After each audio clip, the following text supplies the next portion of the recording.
Hello dear student, welcome. तभी हम लोग फाइनल अकाउंट स्टार्ट कर रहे हैं एकदम बेसिक से, ताकि हर बच्चे को समझ में आ जाए कि फाइनल अकाउंट का सम सॉल्व कैसे करते हैं। आ जाओ। तो देखो, ये आपको ना बोर्ड एग्जाम में ऐसा क्वेश्चन आएगा, तो यहाँ मैंने ट्रायल बैलेंस लिखा है और यह एडजस्टमेंट लिखा है, ताकि एकदम सिंपल लैंग्वेज में लिख दिया है। अब यहाँ उसका सोल्यूशन होने वाला है। तो फाइनल अकाउंट में ट्रेडिंग अकाउंट बनता है, प्रॉफिट एंड लॉस अकाउंट बनता है, फिर यहाँ अपने को कैपिटल अकाउंट डालना पड़ता है। ओके। और फिर इसके बाद मेन क्या है, और मेन क्या है तुम्हारा बैलेंस शीट। तो अभी सम सॉल्व कैसे करें, तो सबसे पहले क्या करना है, एडजस्टमेंट टिक मार्क करना है। तो डेप्रिसिएशन बोला है मोटर वैन और मशीनरी, जिधर भी मोटर वैन है और मशीनरी है उसको ऐसे निशान बना दिया। फिर बोला है आउटस्टैंडिंग वेजेस, तो वेजेस को ऐसे निशान बना दिया। फिर बोला है सैलरीज, तो प्रीपेड सैलरी बोला है तो सैलरी पे निशान बना दिया। बैड डेट बोला मतलब चूना लगा दिया, पैसा लेके भाग गया, तो डेटर्स पे निशान बना दिया। तो अपने को क्या है, सबसे पहले याद करना है ट्रेडिंग अकाउंट में क्या आएगा, जो फैक्ट्री के रिलेटेड है। किसके रिलेटेड है, फैक्ट्री। और प्रॉफिट एंड लॉस में क्या आएगा, जो ऑफिस के रिलेटेड है। और पार्टनर कैपिटल मतलब जो पार्टनर लोग का नाम रहेगा। इधर नाम दिया है पतलू मोटू, तो हम लोग इधर नाम लिखेंगे पतलू मोटू, पतलू मोटू। ये तुम्हारी बैलेंस शीट है। लाइबिलिटीज मतलब कर्जा होता है, बैलेंस शीट और एसेट मतलब बंगला, गाड़ी, बैंक बैलेंस, प्रॉपर्टी। तो सबसे पहले क्या करो, इसको दुल्हन के जैसे सजा देने के पहले इधर क्या लिखेंगे, डेबिट में टू ओपनिंग स्टॉक। क्या लिखेंगे थे हम लोग, टू ओपनिंग स्टॉक। अब भी साइड बाय साइड बोलते रहो, टू ओपनिंग स्टॉक। इधर लिखेंगे बाय क्लोजिंग स्टॉक। क्या लिखेंगे, बाय क्लोजिंग स्टॉक। इधर लिखेंगे परचेस। क्या लिखेंगे, परचेस मतलब माल खरीदा। इधर लिखेंगे सेल्स, सेल्स मतलब माल बेचा। और आपको मालूम होना चाहिए कि परचेस से परचेस रिटर्न क्या होएगा, माइनस होएगा। ओके। परचेस से परचेस रिटर्न क्या होएगा, माइनस होएगा। और सेल्स से सेल्स रिटर्न क्या होने वाला है, माइनस होने वाला है। ओके। अब ये जो कैपिटल अकाउंट है ना, तो डेबिट में ड्राइंग आएगा। क्या आएगा, डेबिट में ड्राइंग। ड्राइंग मतलब personal expense, D for debit, D for drawing. इधर आएगा क्या आएगा, तुम्हारा कैपिटल है। इधर क्या आ जाएगा, तुम्हारा कैपिटल आ जाएगा। इधर लिखेंगे बाय बैलेंस ब्रॉट डाउन। क्या लिखेंगे, बाय बैलेंस ब्रॉट डाउन। तो अब सम की शुरुआत करते हैं एकदम अच्छे से। आ जाओ। तो टेबल एक बार लिखना है और एडजस्टमेंट दो बार। तो परचेस, तो माल खरीद के किधर जाएगा, फैक्ट्री में जाएगा। और फैक्ट्री का कौन सा अकाउंट होता है, तुम्हारा ट्रेडिंग अकाउंट। इधर लिखेंगे परचेस। कितना अमाउंट दिया, 48। हमेशा परचेस को अंदर लिखने का, क्योंकि जब परचेस रिटर्न आएगा तो माइनस करेंगे। उसके बाद बोला है सैलरी। क्या बोला है, और वेजेस। वेजेस मतलब रोज का पगार होता है, सैलरी बोले तो महीने महीने का। तो वेजेस किसको दिया जाता है, फैक्ट्री वाले को दिया जाता है। किसको दिया जाता है, और सैलरीज किसको दिया जाता है, ऑफिस वाले को। तो सैलरीज बोले तो ऑफिस का खर्चा, प्रॉफिट एंड लॉस। और डेबिट में आएगा क्योंकि डेबिट साइड दिया है। तो सैलरी 7500, पर इधर देखो डॉट मारा है, निशान है ना, मतलब एडजस्टमेंट आपको अंदर लिखना पड़ेगा। ओके। फिर वेजेस कहाँ का खर्चा, फैक्ट्री का है। तो फैक्ट्री का खर्चा कहाँ आएगा, ट्रेडिंग अकाउंट। अंदर क्यों लिखा, क्योंकि इस पे एडजस्टमेंट है। तो इधर बोला एडवर्टीजमेंट। क्या है, एडवर्टीजमेंट भी ऑफिस वाला देगा ना। Advertisement, rent, general expense, salary expense, office expense, selling का एक्सपेंस, कैरेज आउटवर्ड। तो जो भी ऑफिस के रिलेटेड खर्चा है वो प्रॉफिट एंड लॉस में आएगा। पर इधर 2 साल बोला है, तो कभी भी 2 साल बोला रहता है, परसेंटेज दिया रहता है, डेट दिया रहता है, वो एडजस्टमेंट रहता है। रियल अमाउंट को आपको कहाँ लिखना पड़ेगा, अंदर लिखना पड़ेगा। ओके। अभी नेक्स्ट क्या दिया है, सेल्स रिटर्न। क्या है, तो परचेस से परचेस रिटर्न माइनस होएगा, सेल्स से सेल्स रिटर्न। तो ये सेल्स रिटर्न यहाँ लिखेंगे। जब सेल्स का अमाउंट आएगा ना, तो सेल्स से माइनस करके अमाउंट बाहर डाल देंगे। अब इधर बोला है मोटर वैन, बंगला, गाड़ी, बैंक बैलेंस। तो क्या होता है, मोटर वैन एसेट्स होता है। मोटर वैन क्या होगा, तुम्हारा एसेट्स। कितना दिया मोटर वैन, 63,000। इधर लिखेंगे मोटर वैन 63,000। अंदर क्यों लिखा, क्योंकि इस पे एडजस्टमेंट। अब बोला है स्टॉक। क्या बोला है, ये ओपनिंग स्टॉक होता है, क्योंकि ईयर एंड हो रहा है 2025 को, तो ये ओपनिंग स्टॉक है। तो ओपनिंग स्टॉक किधर आएगा, debit side, closing stock credit. Opening stock, closing stock. इधर ओपनिंग स्टॉक, और स्टॉक फैक्ट्री में आएगा ना, ऑफिस में थोड़ी आएगा। तो इसके बाद बोला डेटर्स। क्या बोला है, डेटर्स मतलब कस्टमर होता है। जैसे जेठालाल ने पोपटलाल को टीवी बेचा, वीडियो को टीवी बेचा, पर उन्होंने पैसा नहीं दिया, तो पैसा तो आने वाला है ना। तो डेटर्स क्या रहेगा, तुम्हारा एसेट्स रहेगा। क्या रहेगा, तो डेटर्स को एसेट्स में डालेंगे, मतलब कस्टमर से पैसा लेना है, कस्टमर से पैसा लेना है। कितना डेटर्स दिया है, 62,800।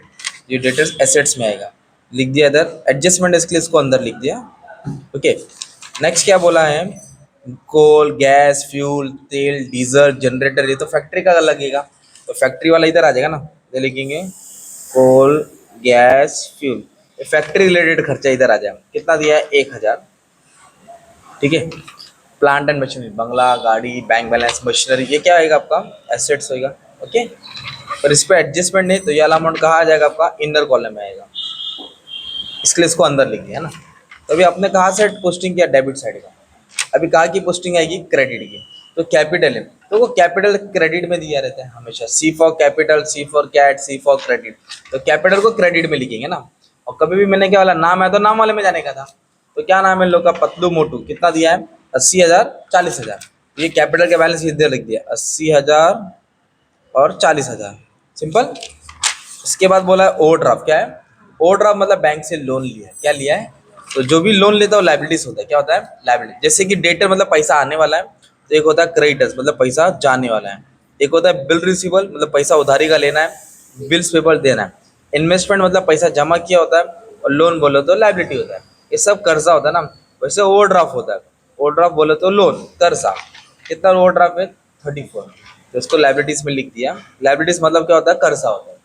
इधर क्या बोला है, सेल्स। क्या बोला है, तो मैंने क्या बोला, परचेज डेबिट में आएगा तो सेल्स क्रेडिट में आएगा।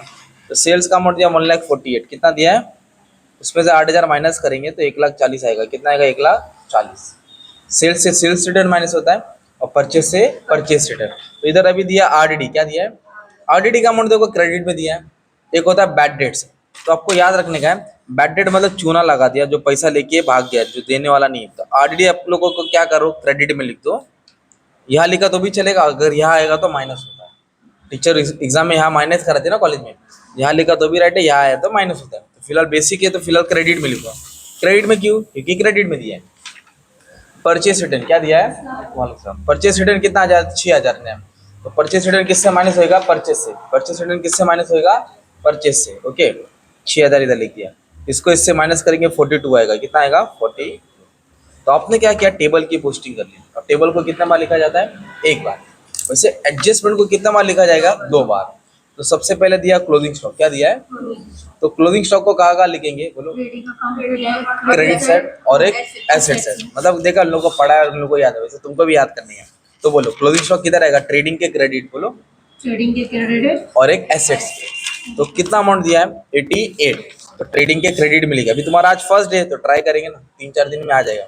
ट्रेडिंग के क्रेडिट में लिखा, और दूसरा स्टॉक बच गया ना, तो क्या रहता है, एसेट्स। अभी आपके पास जो भी स्टॉक है, तुमने आधा बेचा, थोड़ा माल बच गया, तो कचरे में थोड़ी फेंकेंगे, बाद में बेचेंगे। तो स्टॉक की बचा तो क्या होता है, एसेट्स। इधर लिखेंगे क्लोजिंग स्टॉक। क्या लिखेंगे, कितना अमाउंट था, 88,000। तो एडजस्टमेंट को 2 बार लिख दिया ना, क्लोजिंग स्टॉक। एक ट्रेडिंग के क्रेडिट में लिख दिया, और एक एसेट्स। अभी तक बोला डेप्रिसिएशन। क्या बोला, डेप्रिसिएशन मतलब वैल्यू क्या होता है, कम होता है, इसके लिए इसको माइनस करते हैं। अब जो तुमने मोबाइल 20,000 का लिया है, आज बेचेंगे तो 20 थोड़ी मिलेगा। 1 साल होगा यूज करके, तो वैल्यू क्या होगी, बढ़ेगी कम होगी। पर सोने की वैल्यू बढ़ती है, जमीन की वैल्यू, उसको एप्रिशिएट बोलते हैं। और जिसकी वैल्यू कम होती है उसको क्या बोलते हैं, डेप्रिशिएट। तो मोटर वैन पे 5%, कितना परसेंट, तो 5% माइनस करेंगे। कितना परसेंट, 5% कैसे निकालने का, ये लिखने का अमाउंट इंटू 5/100। 2020 क्या हो जाएगा, इसको 5 से क्या करेंगे, मल्टीप्लाई करेंगे। 5 से क्या करेंगे, तो 6,300 का 5% आएगा 3,150। कितना आ जाएगा, 3,150 आ जाएगा, 3150। अब दोनों को क्या कर देंगे, माइनस कर देंगे। दोनों को क्या कर देंगे, तो अमाउंट आया 59,850। वैसे डेप्रिसिएशन किसका ऊपर बोला है, और एक बोला है मशीनरी पे। कितना परसेंट, 10%। तो फिर इधर लिखेंगे माइनस डेप्रिसिएशन। क्या लिखेंगे, 10%। बोले तो 1 0 छुपाने का, 1760।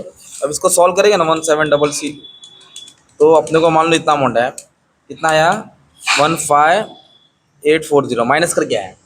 पर मैंने क्या, एडजस्टमेंट को 2 बार लेने का ना। बच्चे लोग को कैसे याद करा है, चप्पल एक पेड़ का लेना, दो कान का झुमका भी दोनों का ही लेना ना। वैसे एडजस्टमेंट का भी इफेक्ट कितना आएगा, तो एसेट्स में क्या किया तुमने, माइनस। तो एसेट्स में जो भी माइनस करेंगे उसके डेबिट साइड, क्योंकि लॉस होता है। बोलो एसेट्स में जो भी माइनस चलेगा प्रॉफिट लॉस के डेबिट साइड। इधर लिखेंगे टू डेप्रिसिएशन। क्या लिखेंगे, टू। एक मोटर वैन है और एक प्लांट एंड मशीनरी। ये दिख रहा अमाउंट 31501760, 3150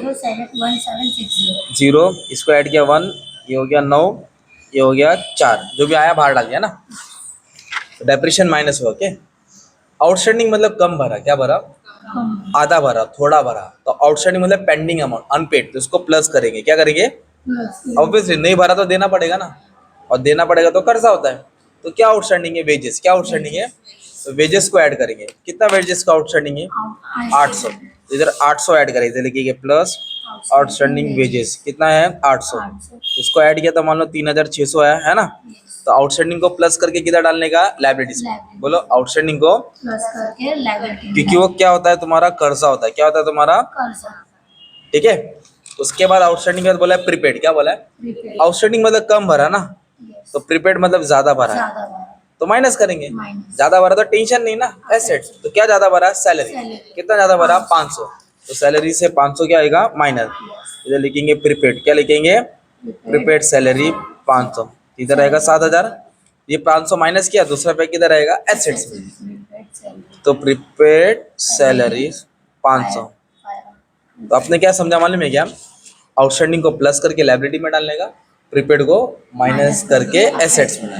अब बैड डेट्स मतलब चूना लगा दिया, जो पैसा लेके भाग गया, देने वाला नहीं है, तो 800 रुपया है, तो 800 क्या होगा माइनस, तो बैड डेट्स किससे माइनस होएगा, डेटर्स, डेटर से, क्योंकि कस्टमर देने वाला था ना, यस, तो कितना लेके भाग गया 800, अच्छा लेना था इतना, तो 800 रुपया भूल जाओ मतलब आने वाला नहीं है, तो 800 क्या करेंगे माइनस करेंगे, तो इधर आएगा 62,000, कितना आएगा, 60, और मैंने क्या बोला एसेट्स में जो भी माइनस करेगा, क्या बोला एसेट्स में जो भी माइनस होगा, दूसरा पे डेबिट, इधर ऑलरेडी बैड डेट्स है ना, Yes. इधर लिख देंगे न्यू बैड डेट्स, क्या लिखेंगे, न्यू बैड, तो कितना लेके भागा 800, मतलब इधर माइनस किया ना, इधर 8 के पटक देने का, ओके। पर एक एडजस्टमेंट इधर भी तो है, एडवर्टीजमेंट देखो ना, कितना बोला है 4000 2 साल का, क्या बोला है, 4000 साल का, तो ये फाइनल अकाउंट 1 साल का बनता है, यस, फाइनल अकाउंट, एक साल, तो उसने कितना साल भरा, 2 साल तो 1 साल का 2000 हो गया ना, Yes. तो 1 साल ज्यादा भरा मतलब 2000 ज्यादा भरा, भरा। तो ज्यादा को क्या बोलते हैं प्रीपेड, प्रीपेड, प्रीपेड बोले तो माइनस करेंगे, इधर लिखेंगे माइनस प्रीपेड, क्या करेंगे एडवर्टाइजमेंट, एडवर्टाइजमेंट, कितना हजार ज्यादा भरा 2000, तो 2000 माइनस किया, मैंने क्या बोला प्रीपेड को माइनस करके कहाँ डालने का एसेट्स, तो दूसरा पे किधर आएगा प्रीपेड एडवर्टाइजमेंट, प्रीपेड एडवर्टाइजमेंट 2000, बस खत्म, ऐसे ही हम सॉल्व करने का ना। अभी एक रही बात टोटल टैली की, तो टैली तुमको बाद में करा दूंगा, तो इस तरह तुमको पोस्टिंग करना है, टेबल एक बार एडजस्टमेंट 2 बार, तो फिलहाल बेसिक से मैं देख के करो, फिर धीरे धीरे तुमको कैसा है 20-25 सम सॉल्व करना है महीने में, तो आराम से आ जाएगा, साल भर बाकी है, पर अच्छे से प्रैक्टिस कर लेंगे तो हो जाएगा काम। Thank you very much and all the best for exam.